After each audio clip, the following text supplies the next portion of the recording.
আপনাদের এই পশ্চিমবঙ্গে একটা ভুটকা মৌলবী আছে, ভুটকা মানে মোটা মৌলবী আর কি, নাম বলবো না। এই মাঝে মধ্যে আলা হজরতের ব্যাপারে উল্টা পাল্টা কথা বলে, নাম বললে ভাইরাল হয়ে যাবে রাতারাতি, এই জন্য নাম বলা যাবে না, যার তার নাম এই জবানে আনা যাবে না। আমরা নবীর গোলাম, এই জবানে এই সমস্ত লোকের নাম মানায় না।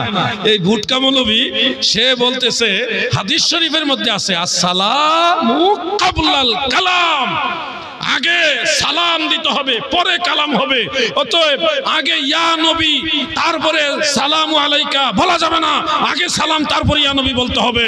হাদিসের উল্টা আমল করছে। আরে ভাই ভুটকা, তুমি এক হাদিস পড়েছো, তাও এটা সহি হাদিস না। আসসালামু কাবলাল কালাম হাযা হাদিসুন মুনকার। ইমাম তিরমিজি বলেছে এটা মুনকার সনদের হাদিস, আর সহিহ সনদের হাদিস নাসাই শরীফের মধ্যে উল্লেখ। আন আবি সাঈদ আল খুদরি রাদিয়াল্লাহু তাআলা আনহু قال قلنا يا رسول الله السلام عليك সুবহানাল্লাহ।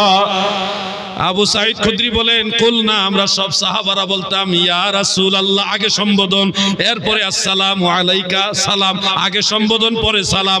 আমরাও কিয়ামের মধ্যে দাঁড়ায়া ইয়া নবী আগে সম্বোধন সালামু আলাইকা পরে সালাম দেই। আমাদের সালাম ওয়াহাবিদের সাথে না মিললেও সাহাবীদের সাথে মিলে,